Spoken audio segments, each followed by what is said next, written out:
it all. Where am I? Did we do it? How much time has passed? I'm not in one of that lunatic's experimental labs, am I? Wait, Fontanian decor. Books from the Research Institute. Phew. One thing at a time. Initiate self-diagnostics. Assess the extent of the damage. Cut power to compromised, non-essential components. Then reconstruct available action modules. Severe damage to the core. Dottore, you bastard. Polonia?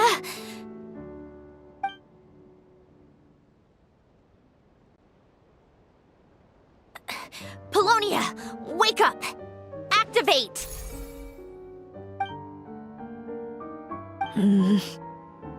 You're in even worse shape than me. Internal gears and energy circuits are barely intact. Extreme damage to the core, just like me. Rebooting is off the table. Even if I could repair the damage, I don't know if...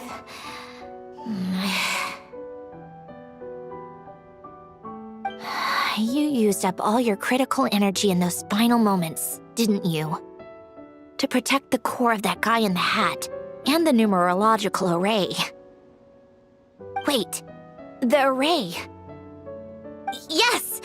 The prototype is still here. But can I even run it in this state? Whatever.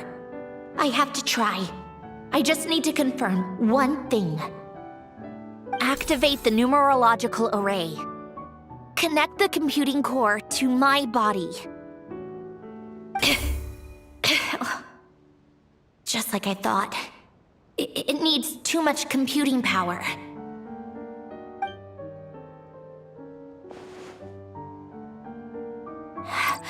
Cut off power supply to all functions except the thinking module. Please. I just need to ask one question. Initiate query regarding the 3 moon sisters. How many living moon goddesses are there in possession of the Trilunar Authority?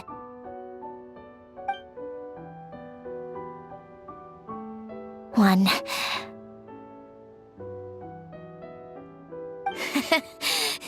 It worked. You did it, Columbina. You made it back. But how did I survive? The self-diagnostics showed damage severe enough to shut me down for good. What triggered the reboot?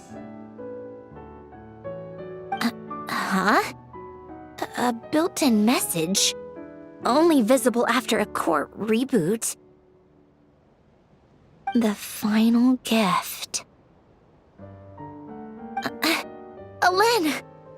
Were you the one who gave me the second chance? But why now? What activated it? What is that? A vision? Wait, no. It's a stellar linchpin?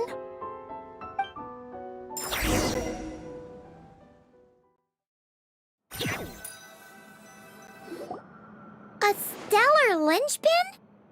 What's that? You can think of it as a rare kind of vision. As for what causes one to manifest, well, that's still unknown. But in Snezhnaya, or in Afatui's research at least, it's believed to have some connection to the third descender. The third descender? We knew his remains were used to create the Gnosis, but this is the first we're hearing about a stellar linchpin. You knew about the remains? Right, of course. Look who I'm talking to. Yes, The heavenly principles used the remains of the third descender to create the 7 gnosis as a means to consolidate the Archon system.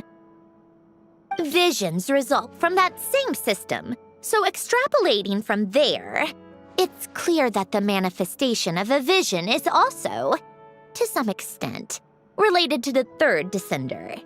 Still following? For those that wield them, visions serve as a means to channel elemental power. The same is true of stellar linchpins. The difference is that, when wielding elemental energy, stellar linchpin users often exhibit a unique kind of power that seems to come from beyond to that. It's believed that, when a stellar linchpin manifests, impurities from the remains of the third descender get fixed in place. Hence, the name. That's also believed to be the source of the strange power I just mentioned. We've heard that visions can appear when someone has a really strong wish or desire. Stellar linchpins sound kind of similar, so does that mean... Huh? Oh, don't look at me like that. I've never had any grand wishes or aspirations. Just a list of things that drive me up the wall. So if you're asking why this thing appeared, I have no clue. All I know is that without it, the gift Alen left me, this built-in second chance, never would have triggered. The damage to my core was too severe. But thanks to the stellar linchpin's manifestation, it did trigger, and after my core rebooted, I was able to repair the damage to my body. I also managed to import the numerological array, along with some of Polonia's surviving algorithms, into this form. Wait, does that mean Polonia is... Yes. Unfortunately, Polonia is... beyond repair. Oh, we're so sorry to hear that.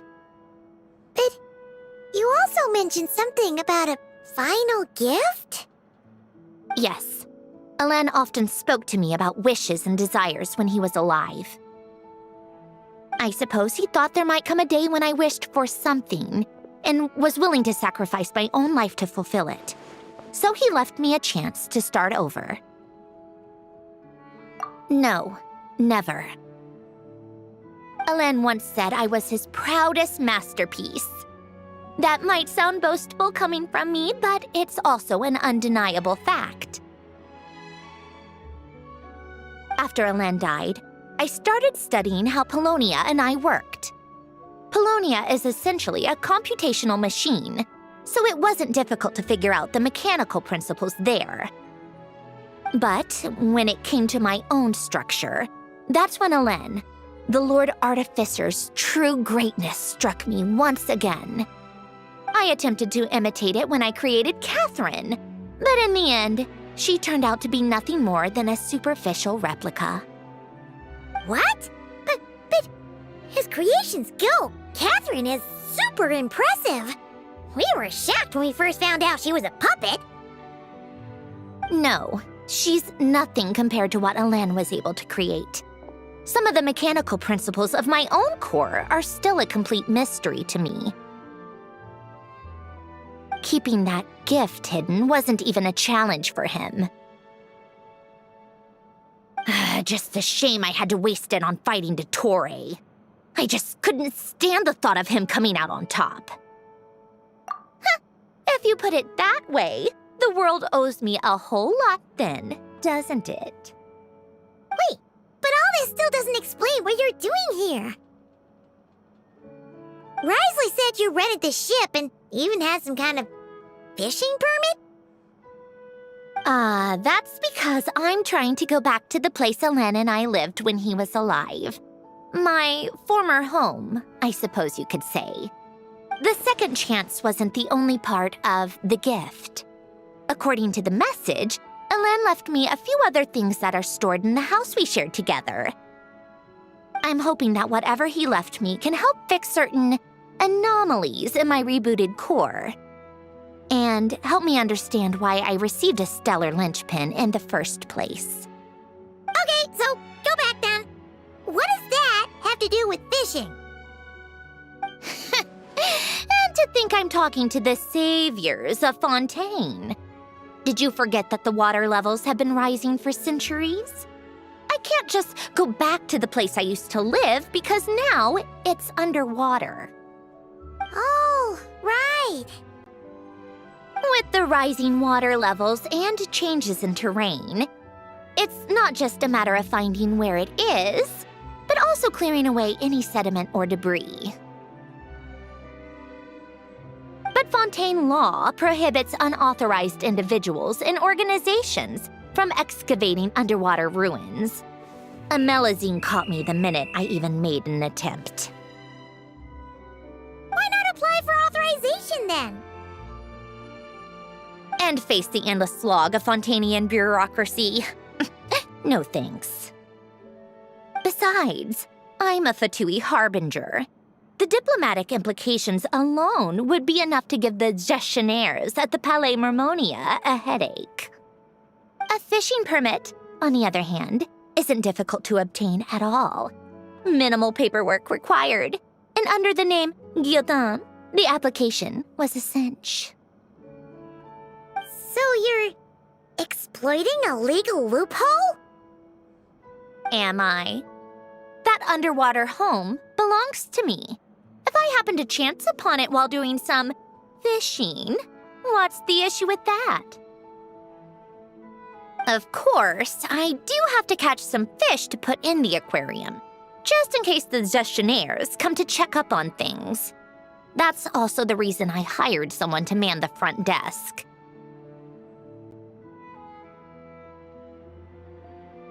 Huh? But isn't that kind of a waste? You went to all the trouble of getting a business license and rented out this giant ship, just for show? If you want to run an aquarium that bad, be my guest. Use the facilities however you want. I'm certainly not going to stop you. All I want is to go back home and see what other gifts Alain wanted me to inherit. Hold on. Enough about me. What are you two even doing here?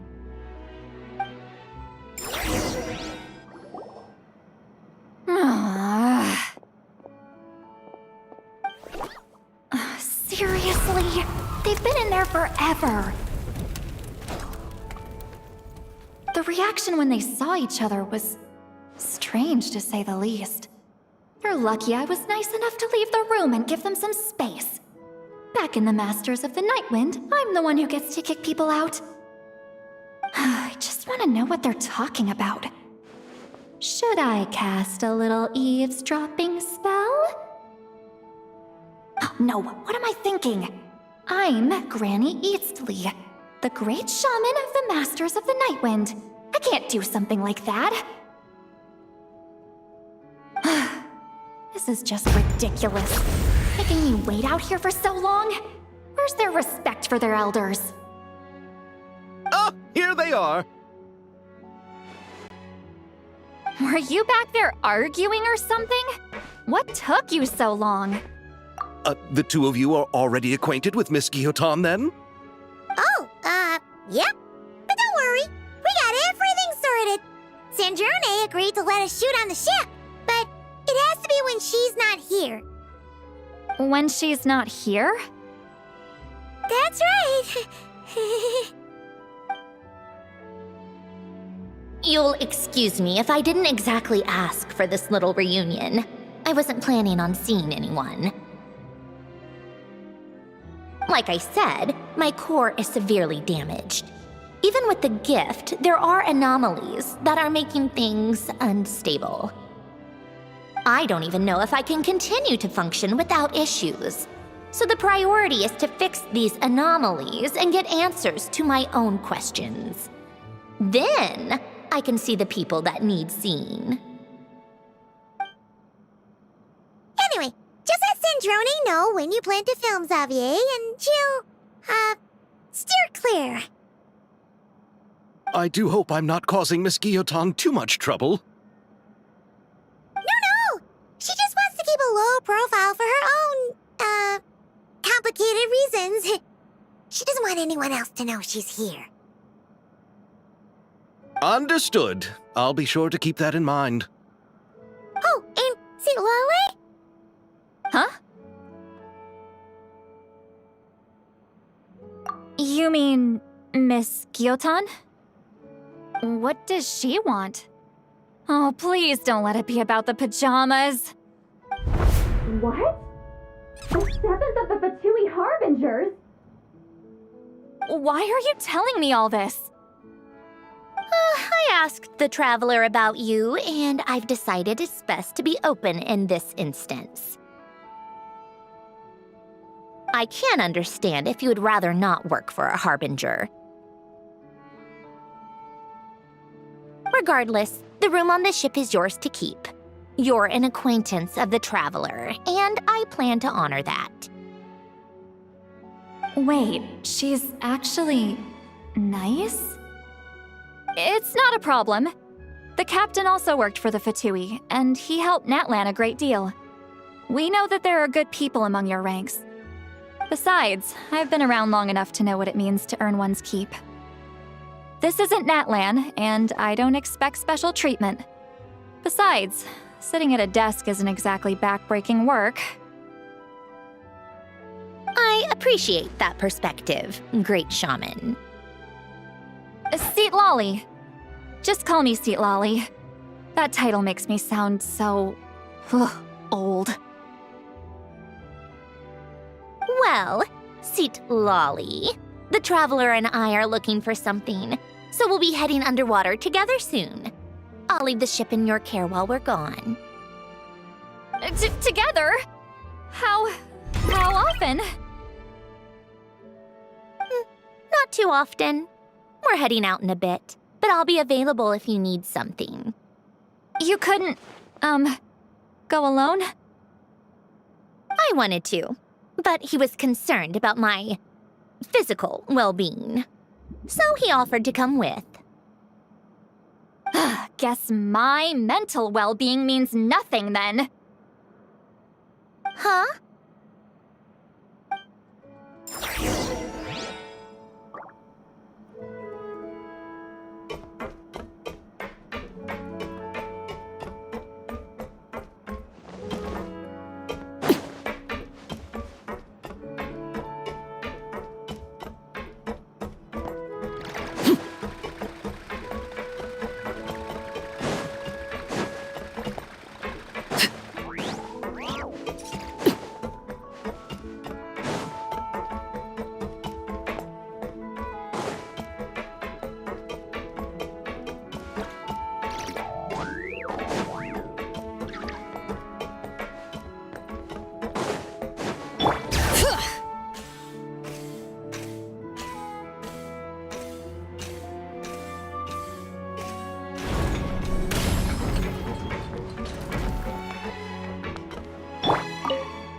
All right, our first stop is the Barrel region. After Alain left the Fontaine Research Institute, he lived in seclusion somewhere around there.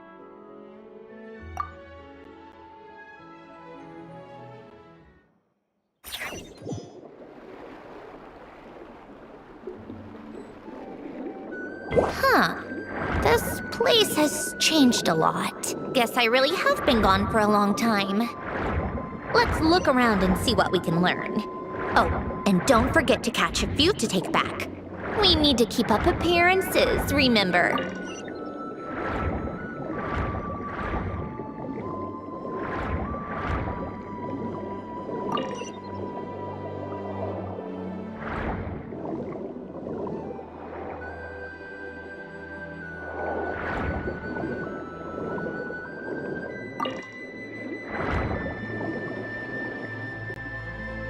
Poisson isn't too far from here, right? It's all a bit nostalgic, I guess. Back when I lived here, all this was still above water. All right, I have a general understanding of the terrain changes and sediment accumulation. We can stop here for now.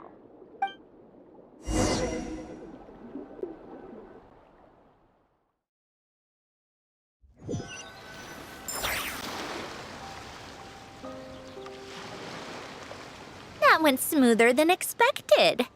I appreciate the help. No problem. You doing okay though, Sandrone? Seeing your home look nothing like you remember, that can't be easy. I'm fine. Times change. People change. That's the one thing you can actually count on. I made peace with that a long time ago. You should head back and put them in the aquarium tanks. We finished ahead of schedule, so your crew is probably still on the ship. I'll follow in a bit. Right. Xavier said he was gonna test out a couple of shots.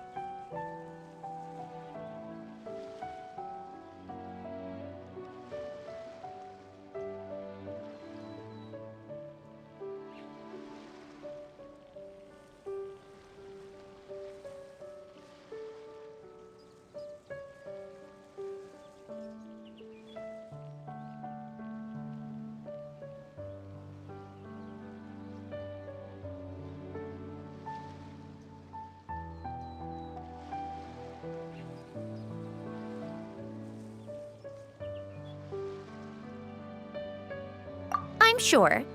I want to take another look around on my own. Okay then. Want us to let you know when the filming is done? No need. Columbina relies on Kuvaki to perceive her surroundings. In Nodcry, her senses are heightened because Kuvaki is everywhere. But here, as long as she doesn't activate her abilities, her range of perception should be equivalent to an average person's line of sight. I figured that out back in Snezhnaya. That's oddly specific. I have hiding from her down to a science. So, what? Things might be a bit different now that she's merged with the Moon Sisters, but I doubt there's been a drastic change. The point is, you two can head back. Don't worry about me. Okay, if you say so. Come find us on the ship if you need anything.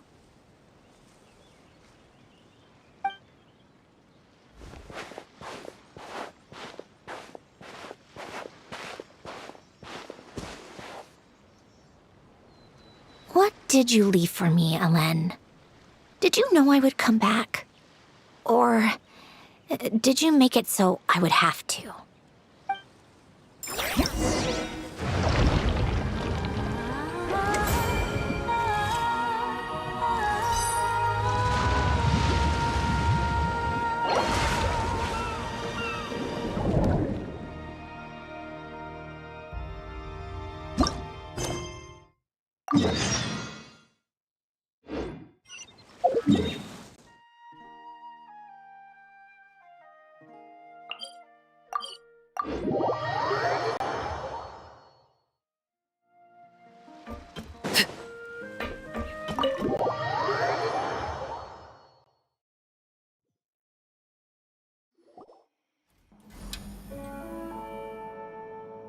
Xavier, we're back! Shh! Quiet on set! They're filming over there. Oops, sorry.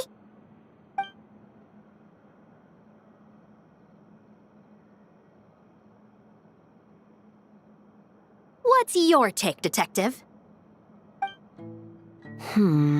Bullet wound to the chest. Gunpowder residue on the clothes.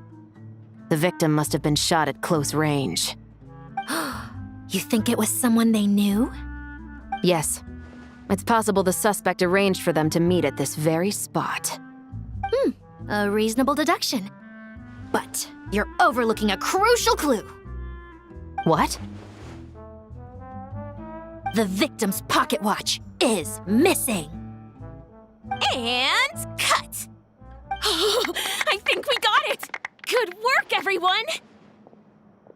Phew, finally. Acting was nerve-wracking for me when I first tried it too. Just loosen up, and you'll get used to it in no time. Chevres! Charlotte!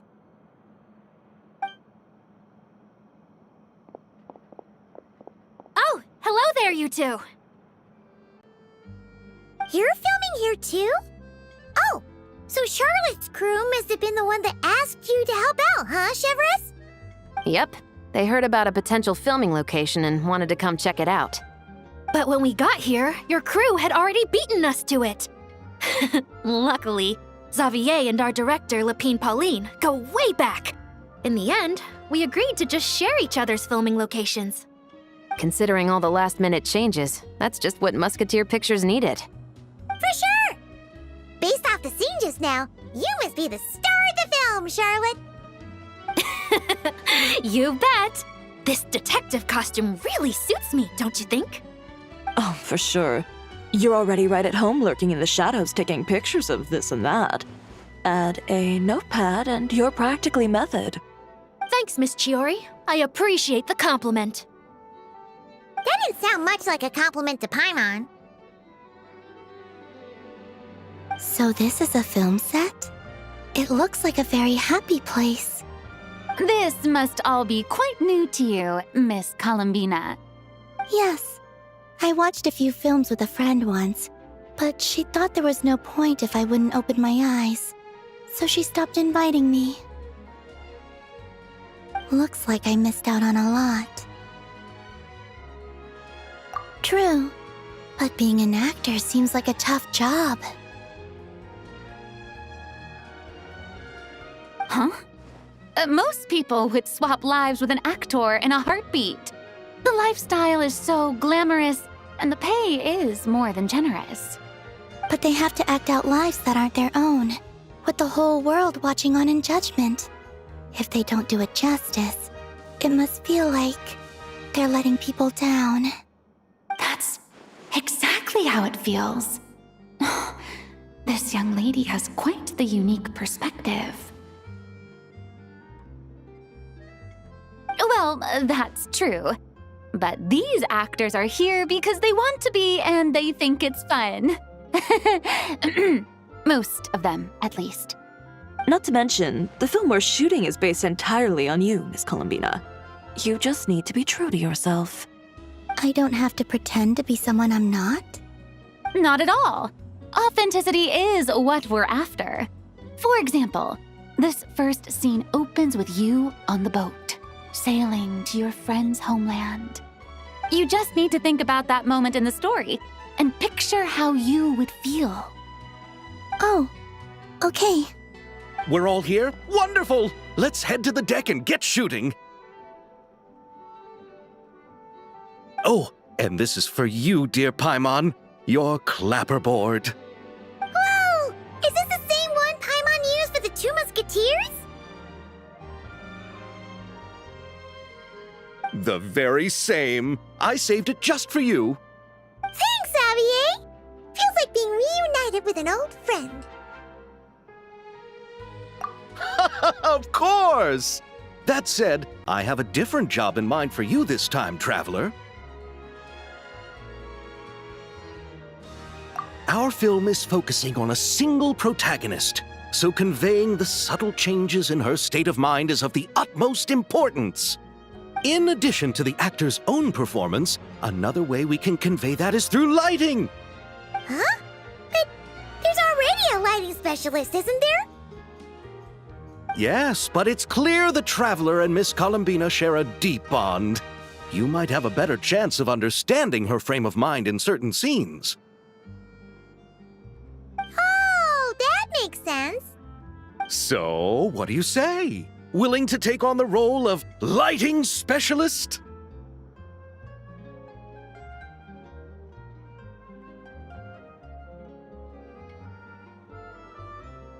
It's settled! I leave the job of translating our leading lady's inner thoughts in your capable hands.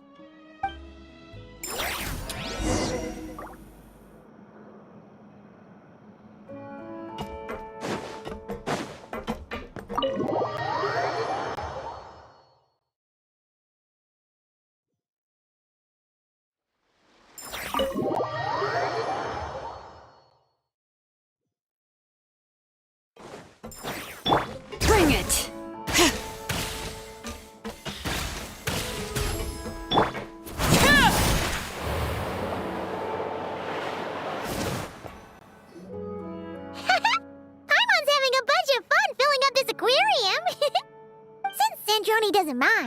We should definitely catch some more fishies and make this place extra beautiful. Hey, you two. Come over here. Huh? Is everything all right? Here. This is for you. What is it? It's an underwater mobility device I've been working on. Huh? Wow! That's so kind of you, Sandrone. It's just a simple mechanical device. I saw the way you were catching fish and... how should I put this? It seemed somewhat unsophisticated. To be perfectly frank, I found it quite difficult to watch. Was it really that bad?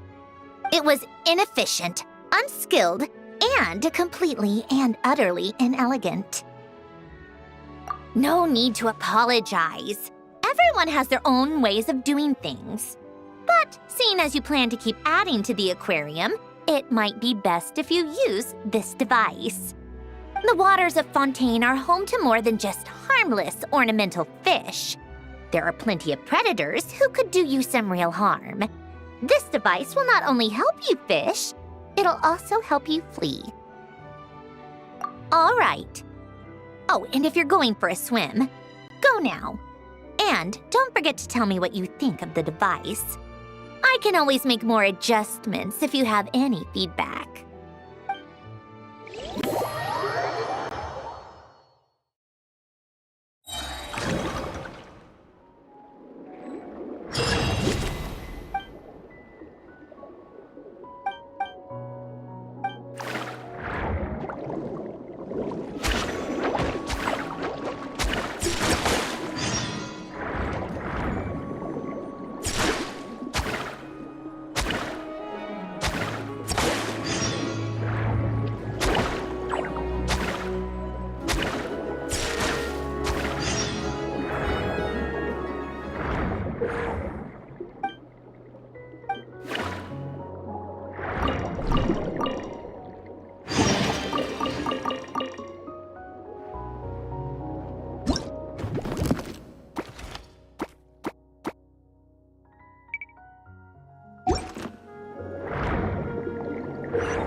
All right, without any further ado, it's time for production on our film, A Homecoming, to officially begin!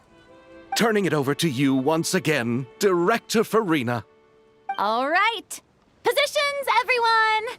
Camera operator, clapper loader, get set up. Let me know when lighting is good to go.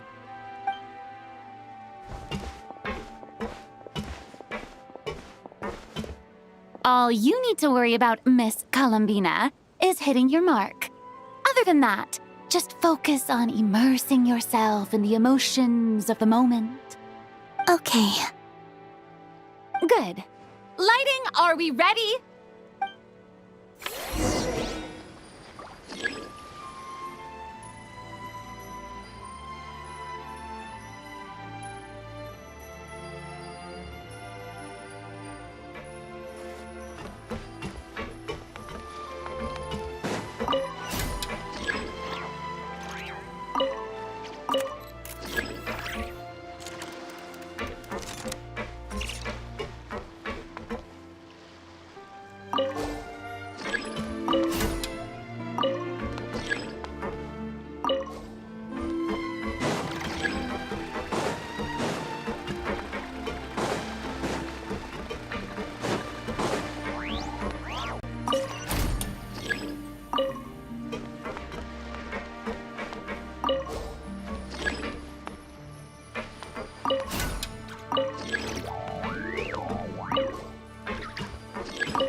Ready.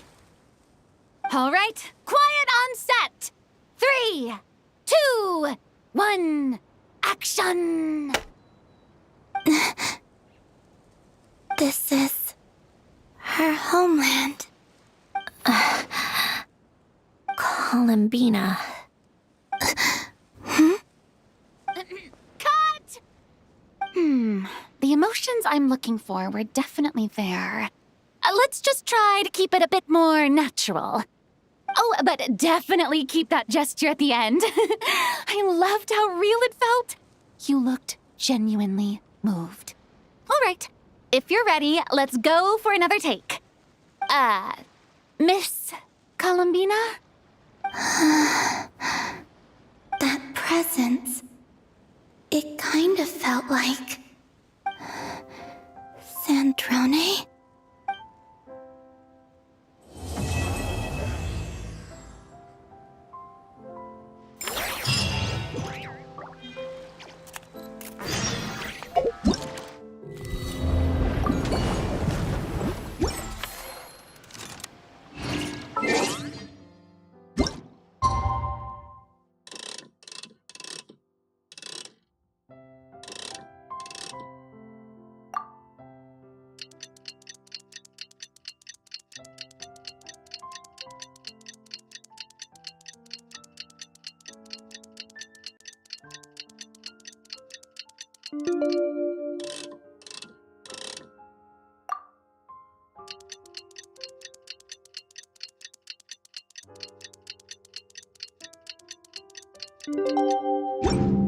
We should, take a break. Sandrone said that if everything goes smoothly, we should be able to pinpoint the exact location of her home. Let's head to the Wing-O-Lette and meet up with her.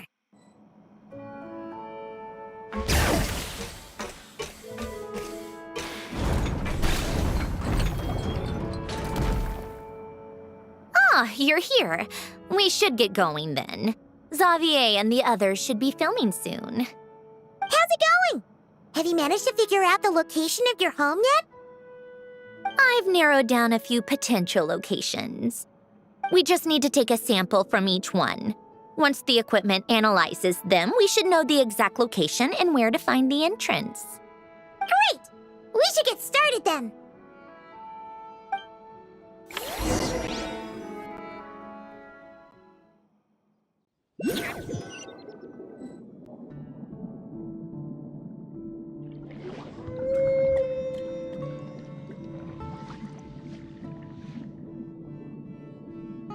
All right, let's get a move on.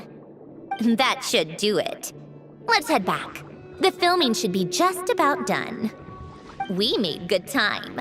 We might even know the location by the end of the day. You sound pretty happy about that. Do I? I suppose I've just had enough of these anomalies I've been dealing with. The sooner I can fix them, the better. Anyway, enough chit-chat. We have work to do. Oh, but let's head in through the side door. I don't want to run into the crew on the deck.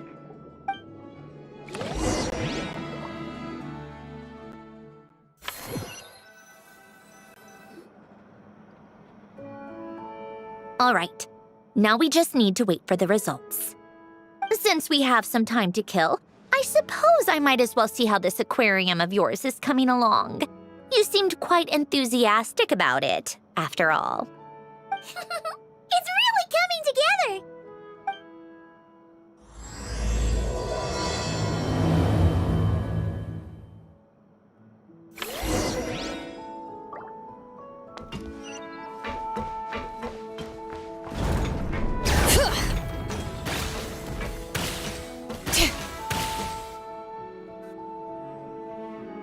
Oh, kind of impressive, actually. These must be the ones we caught the first time we went underwater. Like it? It's fine, I guess. Nothing special. Come on! It sounded like you really liked it just now! You're that proud of it? Is this a sense of accomplishment or something? Well, yeah. And it's pretty! You know it's gonna be gone soon, though, right? What do you mean? After the festival, this ship will be returned to the fortress of Meropide, and this aquarium will be no more. So? So, no matter how much work you put into this place, once the festival is over, it's all just going to disappear. But not making the most of it when we have the chance is an even bigger waste! But if you know it's all going to be gone one day, why even bother? Well, because... Because you still get to keep the things you gain along the way. And those are things that can never be replaced. Doesn't that make losing them even harder? Well, if you put it like that... But the happy memories we make along the way last forever! You just have to take a more... glass-half-full perspective. Not to mention, everything we do here is gonna be on film, so it'll still live on in some shape or form. And when you look back on it, only happy memories will come to mind? Exactly! So it's about finding joy in the process itself. Traveler! You're back already? What's wrong with that? You say that like it's terrible news or something. How did you get here? I didn't see you on the deck. Oh, never mind. We need to help Miss Guillotin hide ASAP. The crew is heading over here to shoot any second. What? They should be done by now. There was a mishap earlier that cost them some time. I was waiting on deck so I could warn you the minute you showed up. Anyway, you should head back to the captain's cabin right away. They're gonna be here any minute now. Ugh, finally! That's a wrap for the scenes on the deck. Wouldn't have taken half as long if the wind hadn't snapped our equipment in two. Uh-oh! Too late! Change of plans then. You'll just have to hide. Hide? And where exactly am I supposed to do that? Oh, there's a box over there! You can get in that! Huh? You expect me to... Do I need my makeup done for the next scene too? For the love of... Let me see. Maybe just a quick touch-up. Huh? Traveler and Paimon? What are you doing here? I thought you took the day off to take care of something. Huh? Oh, well, it didn't take as long as we were expecting, so we came back early. What about you guys? You're still not done shooting for the day? No, we ran into an issue that, set us back. It meant Miss Charlotte's crew wasn't able to wrap either. We both still have scenes to shoot in this aquarium. Oh, that's not ideal. For several reasons. Let us help then. The sooner we wrap, the sooner everyone can get some rest. All right. Thanks, you two. Miss Charlotte's crew can go first then. If I'm not mistaken, you still have a night shoot later. Thanks, Director Farina! Of course. Fellow artists should help each other out where we can. Agreed. Well then, camera, lights, get set up. Actors, give your lines a quick once-over. Let's try to get this in one take.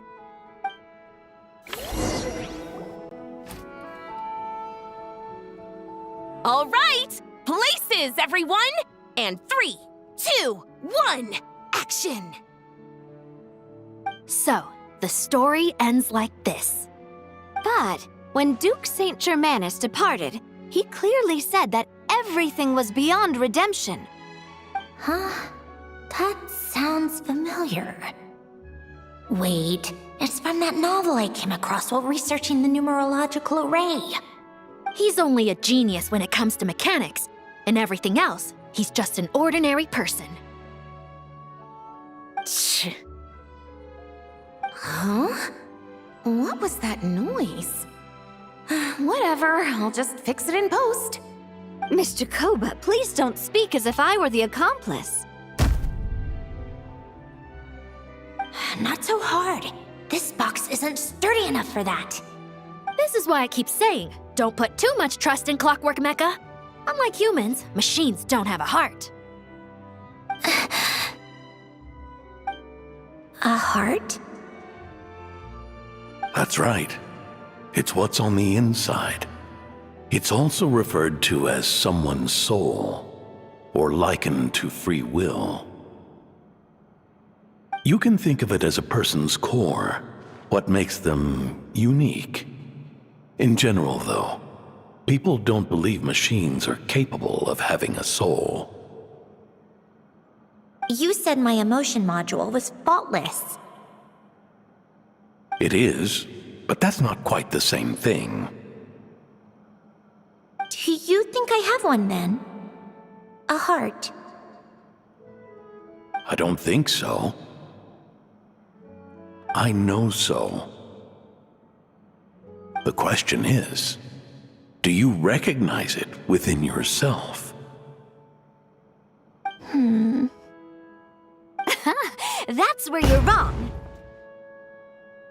I can't believe this.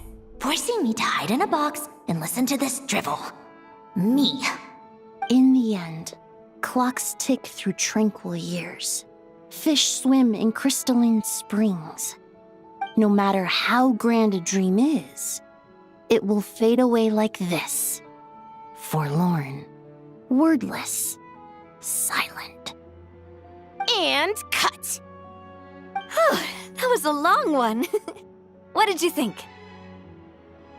If she makes them do another take, I'm going to flip a lid. And not just the one to this box. Oh, there were some weird audio things going on, but acting-wise, it was great. It's a keeper. Perfect. That means I can get out of this box. It's our turn. Camera operator, set up for the next scene.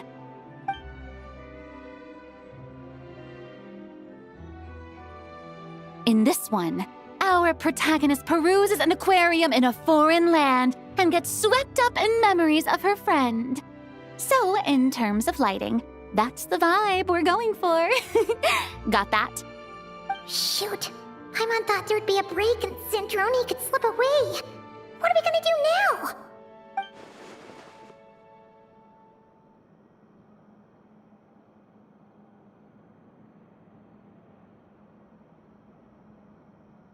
break a leg. Yep, we're headed off to shoot our next scene.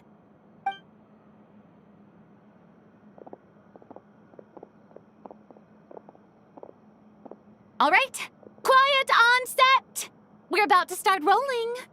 Ready, Miss Columbina? Miss Columbina? I think she would like this. Quick, we should roll on this. It doesn't forage with the others, or prey upon its smaller kin. Instead, it remains where it is, cradled in the coral's quiet beauty, as though the raging cyclones above are of no consequence. And yet, she still stood before the cyclone in the end. So I think that story has it wrong. She is no different than us. She has a heart. Columbina.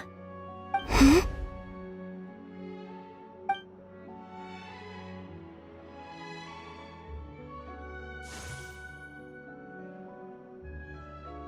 Uh-oh, is she onto us?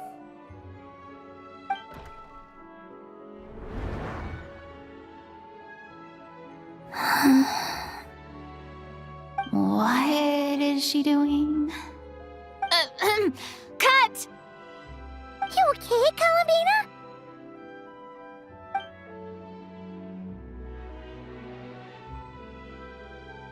Hmm? Oh, yes. I just thought... Why don't we take a short break? It's been a long day of shooting so far. That last take was beautifully organic, though. We can use it as is. No need to go again. Thanks, Director Farina. But I'm fine to continue. You're sure? In that case, let's shoot some quick B-roll. Then we can move to our next outdoor scene.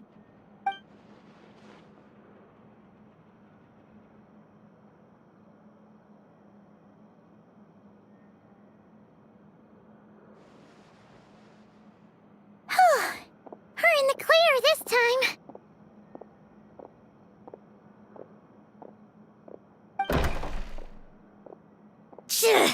Ugh! Absolutely suffocating. You okay, Sandrone? Right as rain.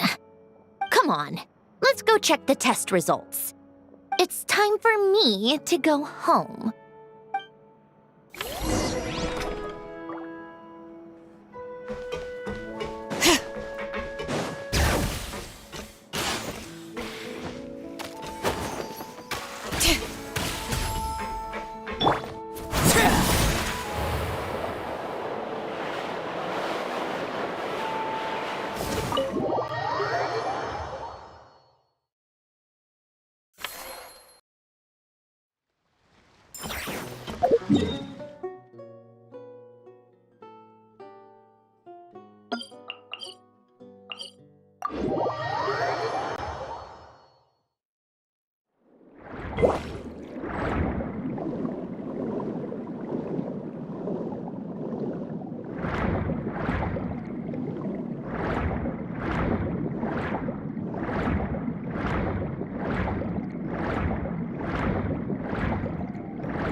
All right, it should be around here.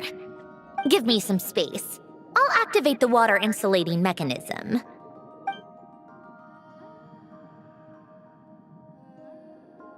The what?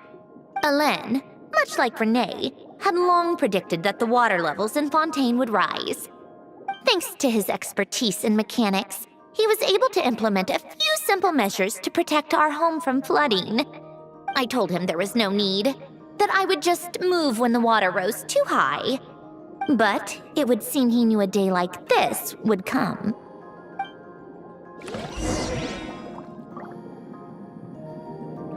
All right, the silt has been cleared away. Go activate the mechanism for the first sluice gate. That will fill the empty middle chamber with water.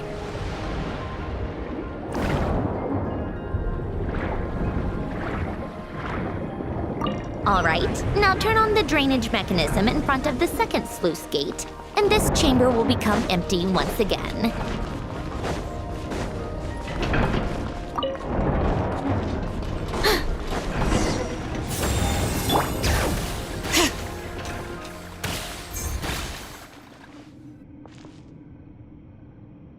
So, this is where you used to live?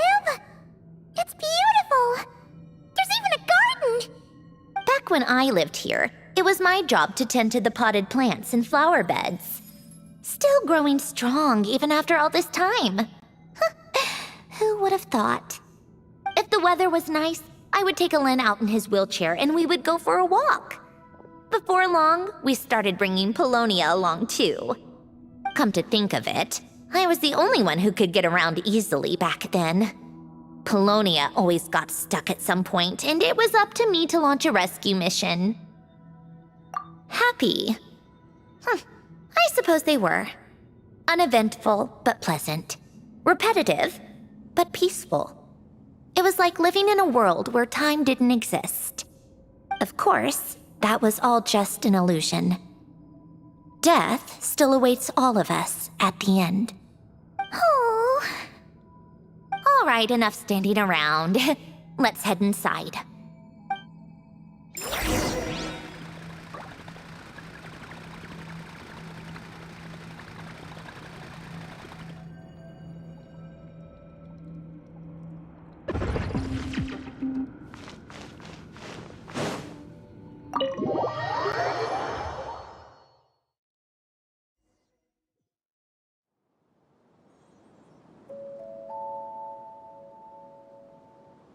Yep, this place is exactly how I left it.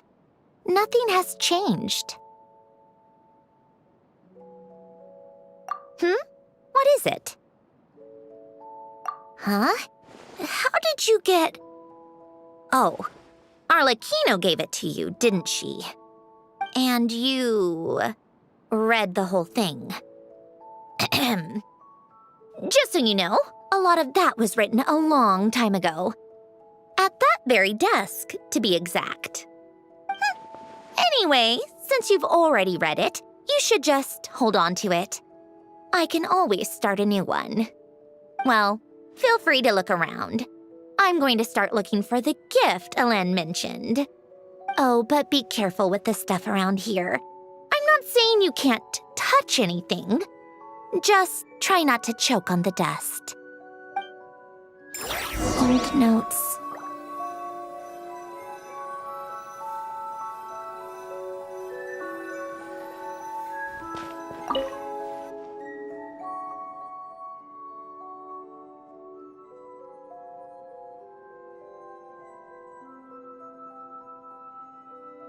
Oh, I played with these when I was little.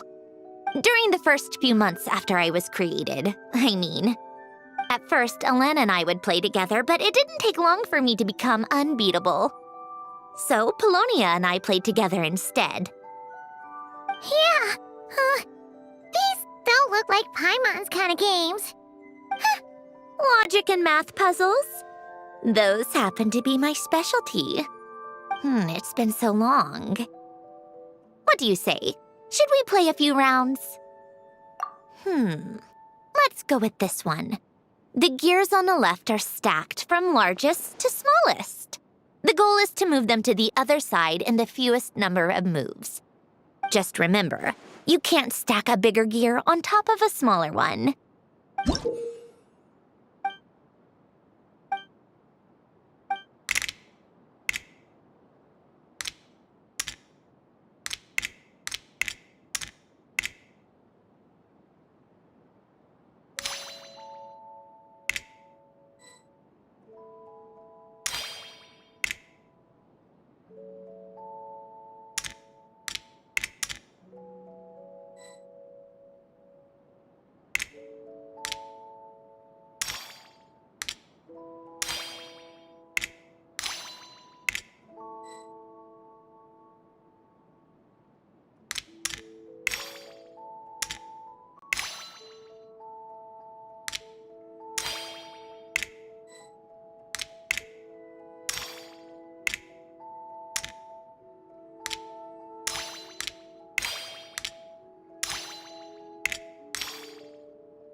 Need help? You seem stuck. This should go and, well, what did you think of the game? Well, these...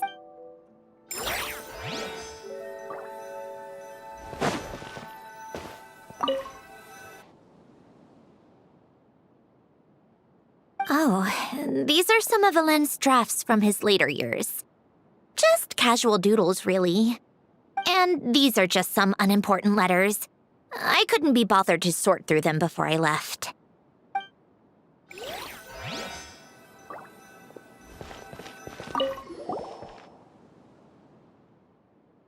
Wait, the people in this picture look kind of familiar. Hmm? Oh, this was taken when Alen and Renee were both still at the Fontaine Research Institute. Before their falling out. In his later years, Alen would often sit by the fireplace and stare at this picture, wearing an expression somewhere between guilt and longing. He said he sometimes regretted not helping his friend when he needed it most, even if just to stop him.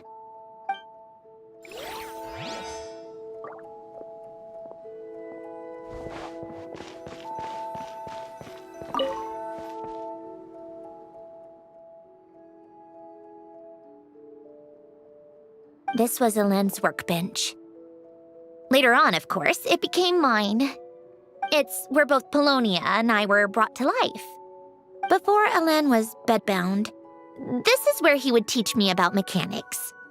I would sit and listen, chiming in with questions here and there. Later on, when he got too sick, I took over and would work on Polonia here.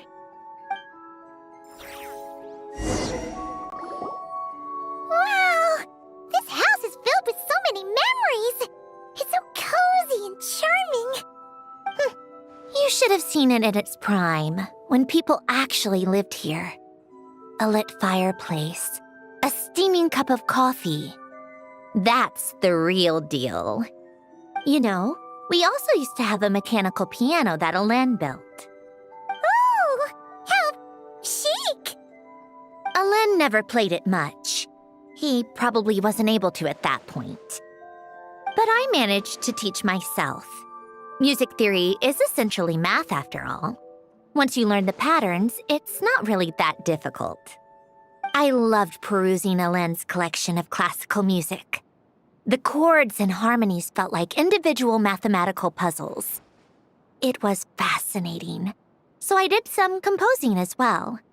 But as Alen continued to deteriorate, even the sound of music began to grate on his nerves. So I got rid of the piano. Aww. Back then, I assumed a piano was like an ordinary clothing rack, commonplace in every home and easily replaceable. It was only after I left that I realized how hard a good piano is to find. Enough about that. Alen's gift should be just in here. The only things undisturbed before I left were a few of his personal belongings.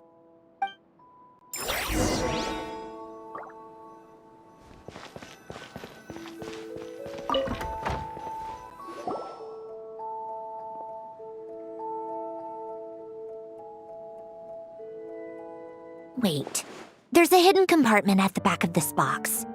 Looks like it's locked with some kind of gear mechanism. Knowing you, Alen, I'm guessing it goes like this, then like this. Got it. Am I a genius or what? Let's see here. A box? Well, you gonna open it?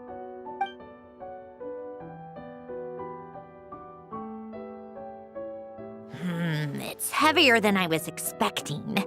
Just how much stuff is in here?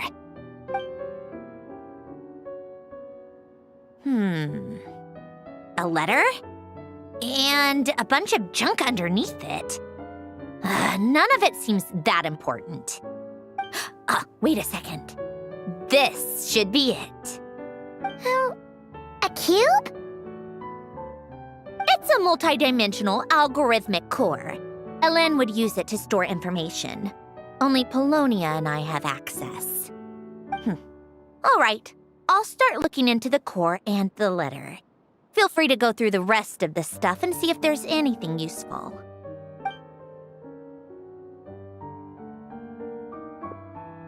Okay. Hold on. There's another picture in here.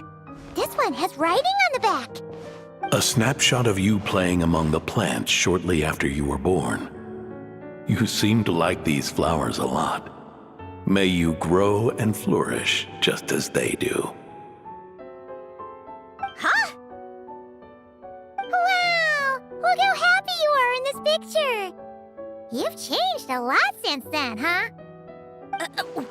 What's that supposed to mean? Just that you come off kind of aggressive sometimes. Or, annoyed at everyone around you?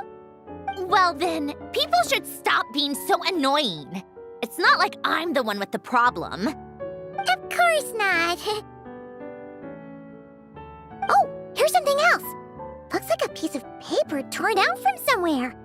Today, I solved another math puzzle and made a breakthrough on a construction problem the Institute has been stuck on for years. Am I a genius or what? No, wait, that's From now on, I should have people address me as Her Highness the Clockwork Princess, unraveler of all reason. No, nope, no more of that. I thought I tore this page out. You wrote this? Then how did it get... Wait, there's more writing at the bottom. You seem to have developed a distaste for this particular entry, considering I found it in the trash. I'm sorry, but I could not help but hold on to it. Forgive me. Helen! Don't be embarrassed. Everyone goes through a phase like that.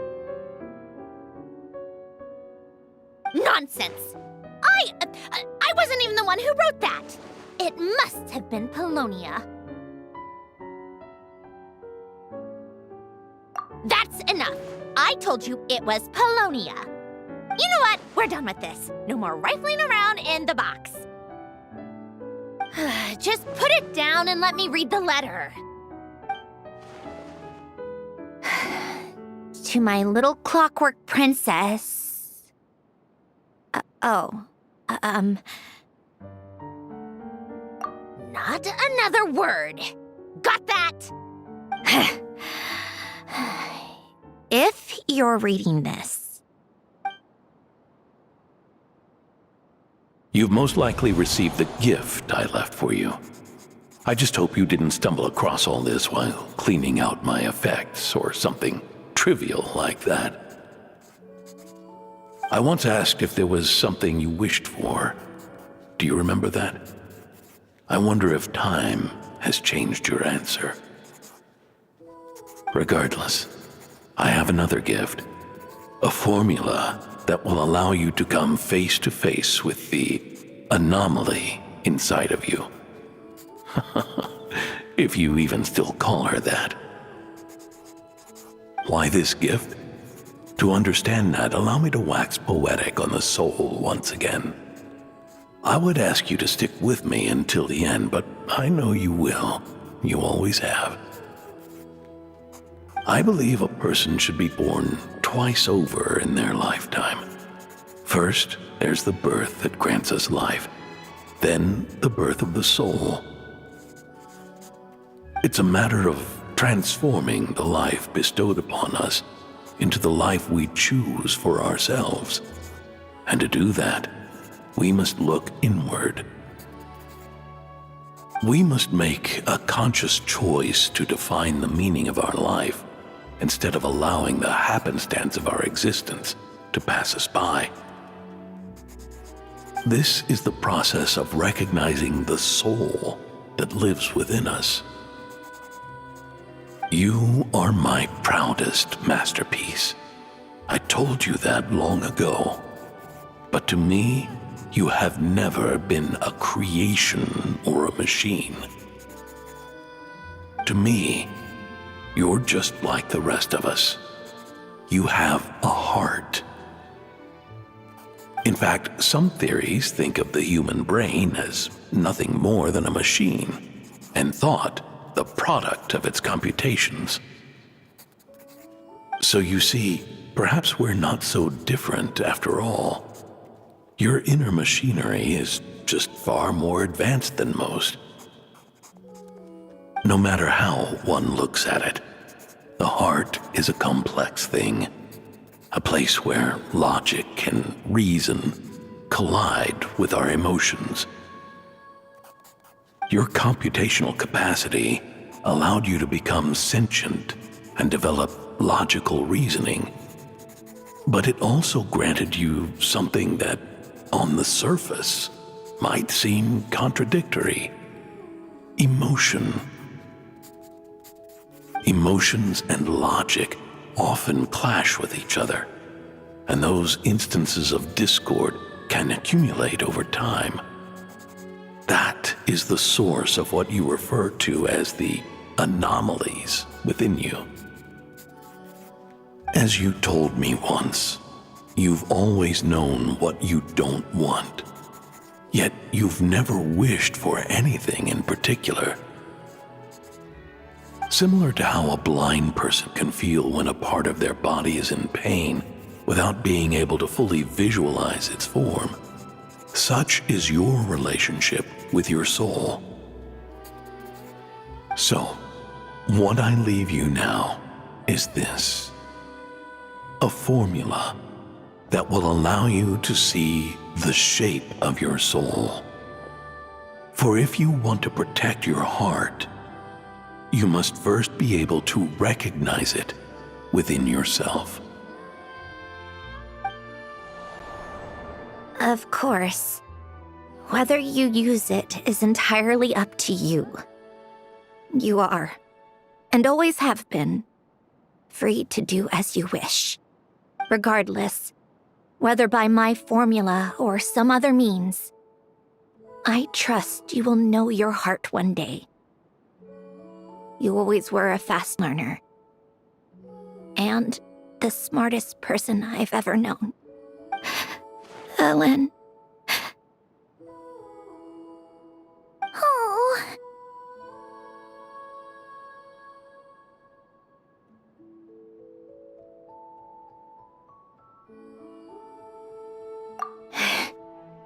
I'm fine. I've already figured out how this formula works. Let's get out of here and then we can use it. You made up your mind already? You're gonna do it? Why wouldn't I? Resolving the anomalies within my core is the reason I came here in the first place. No, I can do this on my own. But, do you want to watch? What do you mean? I already know what anomaly I need to resolve. Like Ellen said, she's an amalgamation of all the times my logic algorithms have clashed with my emotions. And by resolve, you mean that literally, or...? Yes. But if you, let us in like that, wouldn't that mean letting us see a bunch of your, inner thoughts and secrets? If what Ellen said is true, then I'm about to be... born anew, or whatever. This is your chance to be lucky enough to witness it. Besides, you already read my whole diary. When it comes to keeping my innermost thoughts to myself, well, I think that ship has sailed. You're really sure about this? How many times do I have to say it? I finally let you in as, friends, and you want to question it. I'm not gonna offer a second time. Enough with the mushy stuff. Just follow me.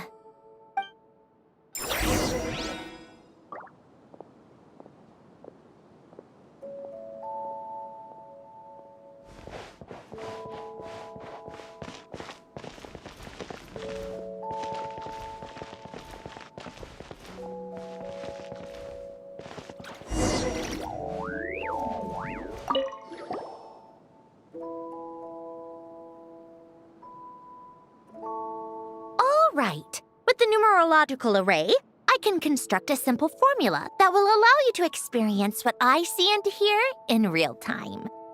Oh, just like St. Lolly's scent-sharing technique. Been there, done that. Sounds like that shaman has some tricks up her sleeve.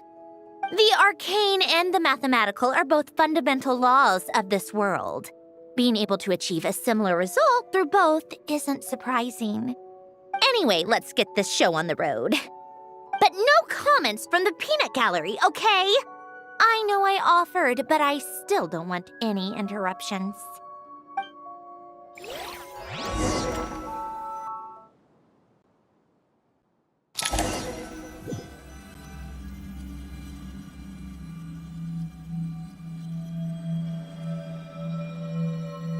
Is this my heart? No, it's probably just the result of a lens formula. A space dedicated to resolving anomalies.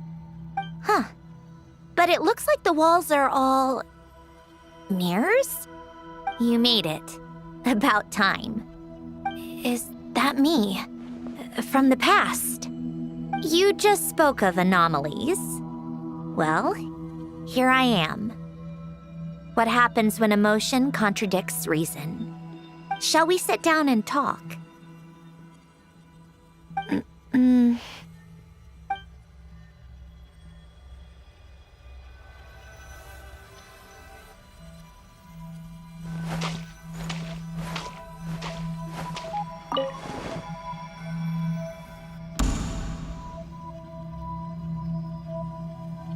That should do it. Hello? My name is Alain Guillotin. Can you hear me? Brings back memories, doesn't it? The time we spent here. Here, I want you to have this. A notebook? You can use it to write things down. I don't need to write things down. I have unlimited memory. Even so, some things are more important than others, right? You can use it to write about the things that matter. So you wish me to carry out a basic priority sorting operation? I suppose you can think of it like that for now. But journaling is also an act of finding oneself. Much like we use wooden stakes to guide a plant to grow in a certain manner, what we choose to write down gives the soul much-needed direction. In the act of choosing what to forget and what to hold on to, we decide what kind of person we want to become. I don't understand. Like I said earlier, I don't need something like this. This is where we were born. Where our life began. Mornings of tending to the garden. Afternoons spent cleaning, reading, or studying. Evenings of cozying up by the fire, listening to Alain share stories about his past. Alain. What is it? What are you drinking? Oh, this? It's coffee. It, makes me more productive. I want to try it. Oh, okay. Here.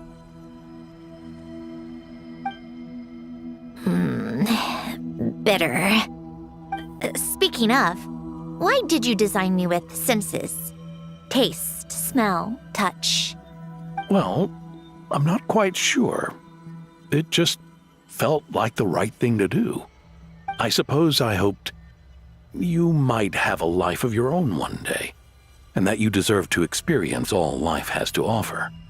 Oh. Still bitter. But the smell is nice. I thought those peaceful days would go on forever. You know that's not possible. Maybe. But how was I supposed to know the end was just around the corner? That was just bad luck. Was it? Well, it certainly became a pattern, now didn't it?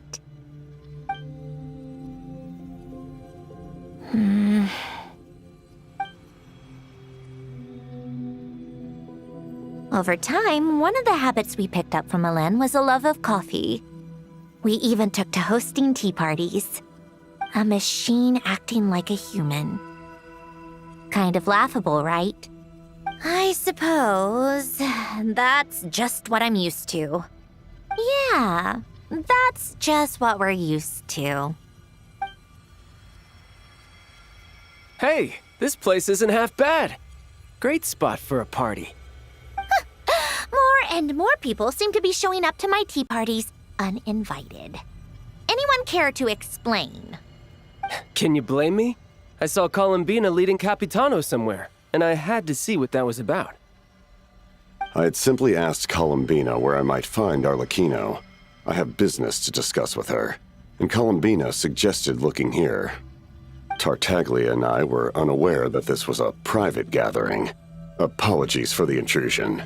It won't be for long. Whatever. Just add it to the list of annoying things that have happened today. What's one more? Since you're here, you might as well stay for a cup of tea. See?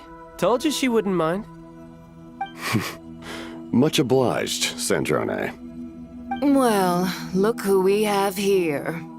Good thing I brought extra desserts. This has turned into quite the occasion. Capitano, I was just about to go find you. Pardon the intrusion. Rest assured, I won't sully your gathering with talk of work. We can have our discussion later. Spoken like a true gentleman. A certain unmannered 11th seat could learn a thing or two. You know, you really should start being nicer to me, Rosaline. Or I might just snatch that 8th seat right out from under you. I'd like to see you try. If you're gonna fight, take it outside. The only mess I plan on cleaning up is tea-related. I still don't understand how our quiet afternoon turned into such a crowded gathering. One by one, people just kept barging in. And then, one by one, they left without a word. Yeah, pretty annoying, huh?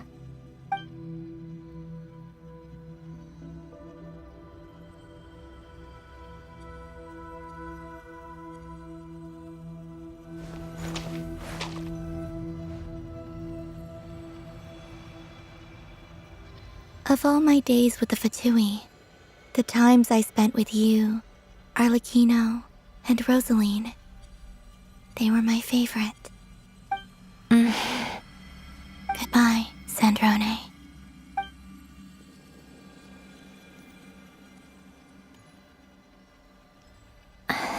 Don't go, Columbina. We should have just said that. Why didn't we? If we had, would the story have had a different ending? She couldn't stay. There was no future for her here. She would have just faded away. You're right. I suppose that's why you call me an anomaly. Every time you make a decision, there's a voice inside your heart. My voice, asking to contradict all logic and reason.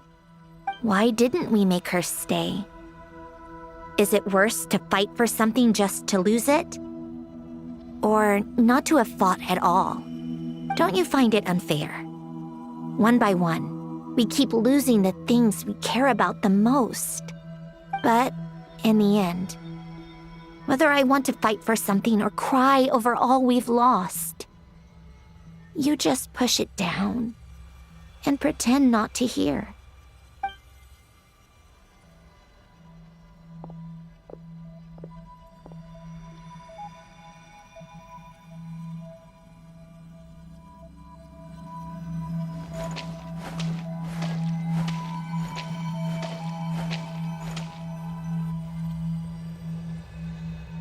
And now, even Polonia, the other half of Elen's legacy, the last remaining member of our family. Even Polonia is no longer with us. I did everything I could, but it's just like Elen always said. Polonia was one of a kind. There was no replicating what he managed to create. Don't you feel like our connection to the past is fading bit by bit? Like, even the things we have left are slowly slipping away. I suppose. But you can't move through life without having to say goodbye. And even as we experience loss, there are always new things to be gained. Ever so logical. What's your take, then? It feels like the more I care about something, the faster the world takes it away. It sounds so stupid, but I can't help it. That's the hand life has dealt me time and time again. Why even fight for something that's just going to be lost in the end? Better to never have had it at all. Better if it would all just disappear. Dark, I know. But the heart wants what it wants. Maybe the stellar linchpin appeared because of me. Because of what I wish for. I don't think so. Yeah, probably not. What an anomaly wants goes against all logic and reason after all. Well, go ahead and do what you came for. You're here to resolve the anomaly, aren't you?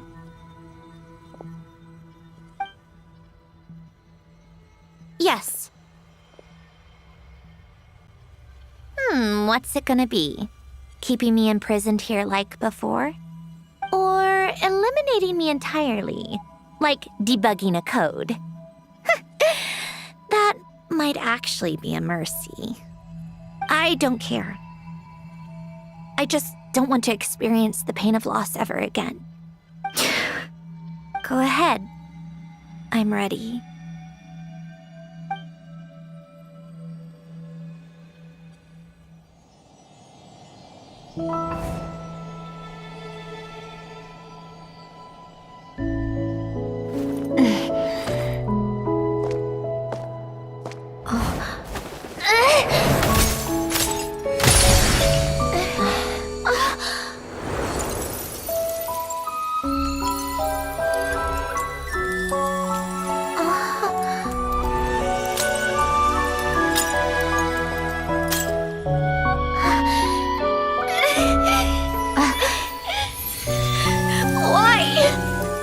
Why do we keep losing everything we care about? I know it hurts, but that's life. I wish... I know. I've always known. Because we've been one all along.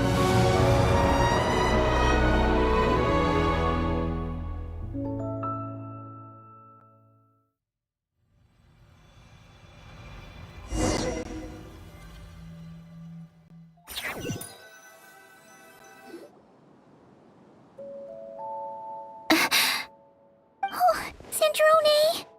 I'm fine. It's okay to cry, you know. Cry? You've got to be kidding me. Save the comforting for someone who needs it, Paimon.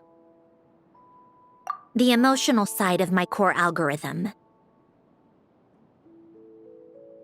My emotion module has always been fully developed and operational. Ellen tried to tell me that too. I've just chosen to ignore her voice all this time. I suppose. Come to think of it, it's kind of like the aquarium on the ship. The aquarium? The old me took one look at it and saw something I would inevitably lose. So I stopped putting in the effort. Then, one by one, the fish all swam away, and the place became even more bleak and depressing. Pretty pathetic, right? Don't say that. A lot of people would feel the same. It just shows how much you care about what you have.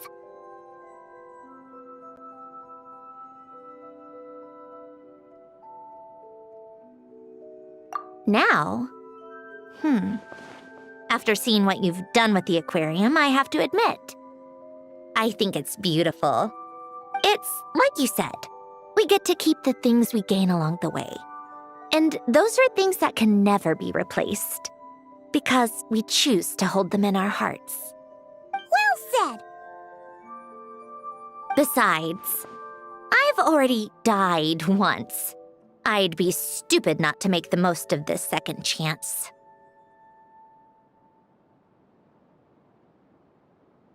Right. Earlier you, or your inner self, mentioned something about her wish. What was it? You think that's something you can just ask, and I'll tell you. Think again. I may have accepted my emotional self, but I'm not about to go all soft and mushy on the inside and pour my heart out.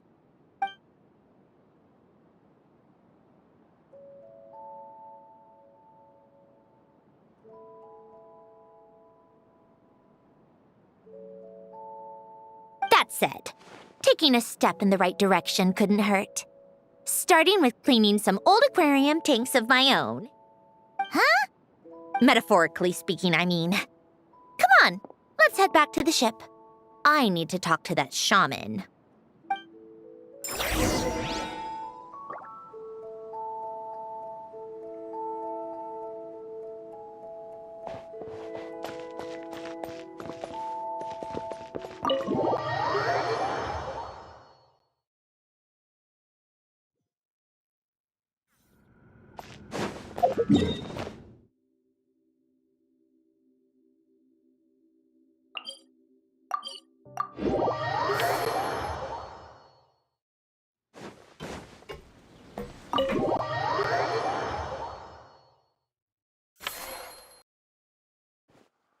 Huh? Resentful lost souls? You couldn't get comfortable sleeping near the Opera Epicles, right? Well, I bet that's why. The Fountain of Lucine is where all the water in Fontaine gathers. So that's where the emotions within the water converge as well. Hold on. If it's souls we're dealing with, feeling uncomfortable should have been just the beginning. I should have been able to hear their voices or something. And under normal circumstances, I'm sure someone of your talents would have. The problem is, these souls are no longer complete. Remind me how they ended up like that again? You mentioned something about them being split apart? Yes, it's called soul severing. Renee of the Nartsitzenkreuz Ordo came up with it. After learning of Fontaine's impending doom, Renee thought if he could find a means for the soul to live on in perpetuity, it might ensure the world's salvation. Soul severing was the first step of his research. Unfortunately, his theory of the four orthants was imperfect at the time, and a failure along the way caused his physical form to dissipate. Jakob, another member of the Nartsitzenkreuz Ordo, sought to carry on Renee's legacy and restore his physical form. He even used some of the people who stood in his way as test subjects for his research. By severing their souls? Yes. After Renee successfully awakened, the two continued their research, and all the severed souls ended up merging into Renee's consciousness. After you saved Fontaine by turning Fontainians into true humans, these souls returned to the ley lines. But the souls severed before Renee awakened had nowhere to go, doomed to forever wander the waters of Fontaine as listless spirits. Almost as if they exist outside the bounds of this world. Unrecognized by the ley lines or fate. No wonder I couldn't sense them.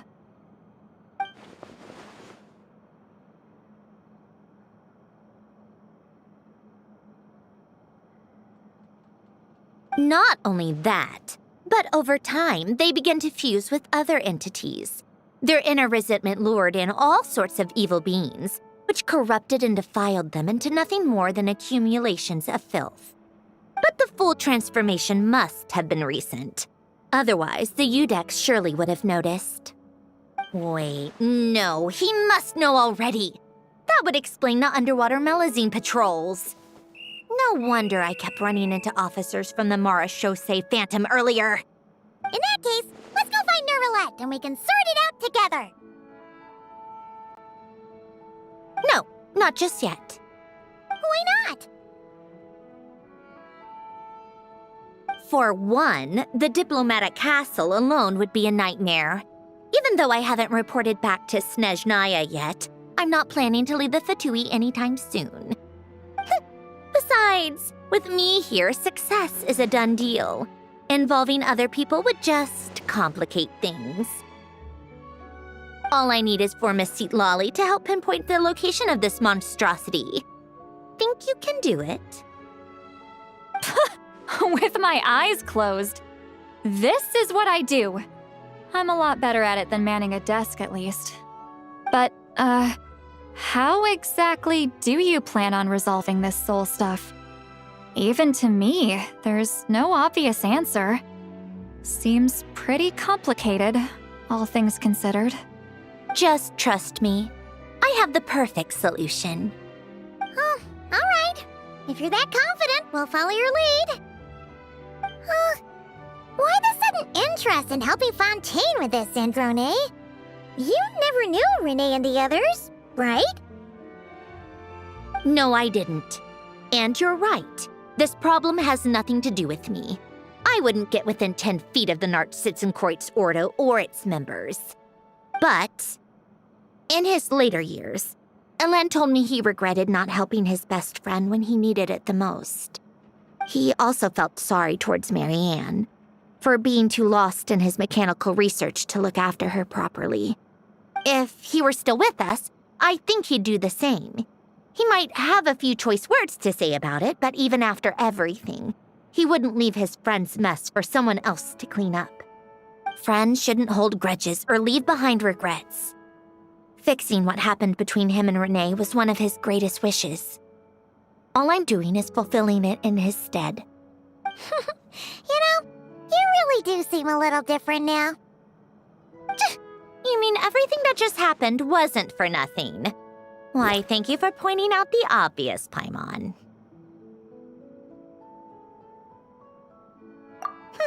Just washing off the grime of the past. Turns out, a lot can build up after being ignored for so long. What's this about aquarium tanks all of a sudden? They go off on some grand adventure and what? Now they have their own private code? Stupid. All right then, Seatlolly. Tracking this thing down is up to you. Huh? Oh, right. No problem. You get this, Granny Eatsley!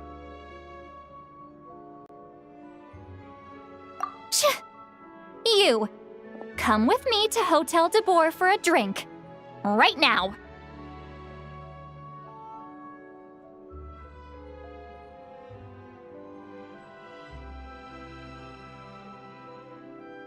Why? Because I said so! Miss Guillotin, I'll report back on the location tomorrow morning. Just need a drink or two first to bolster me up. Well, don't let me keep you. All right, you. Time to go. I've got scores that need settling. Huh?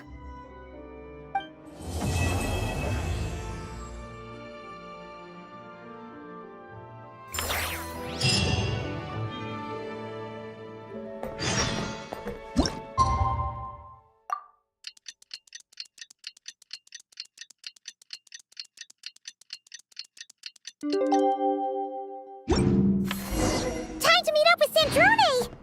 Wonder if Seatlolly was able to pinpoint the location. Well, we should know soon. Let's just hope it all works out.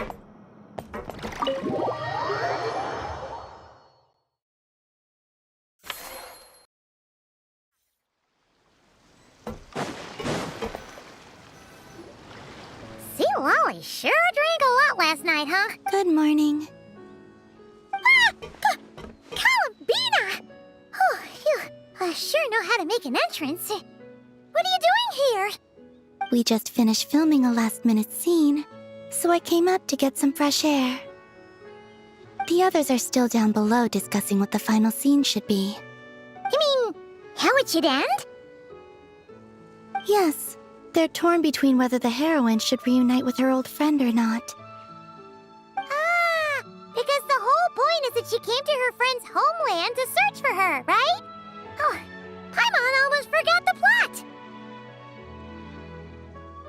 Yes. Director Farina and Miss Chiori think a tragic ending where the two never meet would be more poignant. But Director Xavier thinks having the two reunite would make for a more touching and heartwarming ending.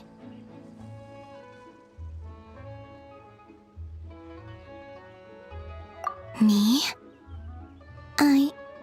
I'm not sure. On a personal level, of course I want to see her again. Of course I want to experience that moment where we reunite. Even if it's just for the cameras. But that means an actor would have to take her place. And that makes me feel... Oh. Huh? Yeah, don't look so worried! Making a film is supposed to be fun! Besides, it's all gonna work out. You can trust Paimon on that. Work out? How? Well, you know. Yep, exactly. Okay, I trust you. I'll just focus on having fun for now. Well, well, look who we have here. Traveler and Paimon. Oh, the lighting specialist and clapper loader that never were. Yeah. We kinda went AWOL, didn't we? Sorry about that. Seriously, don't worry about it. Everything's going smoothly on our end, so just do what you need to do. You seem to be in better spirits now, Miss Columbina. I apologize if our earlier discussion put you on the spot. It's okay. I'm fine now. The Traveler and Paimon talked me through it. So, what are your thoughts on the ending then? Should we have them reunite or not? We should tie everything up in bows. Huh?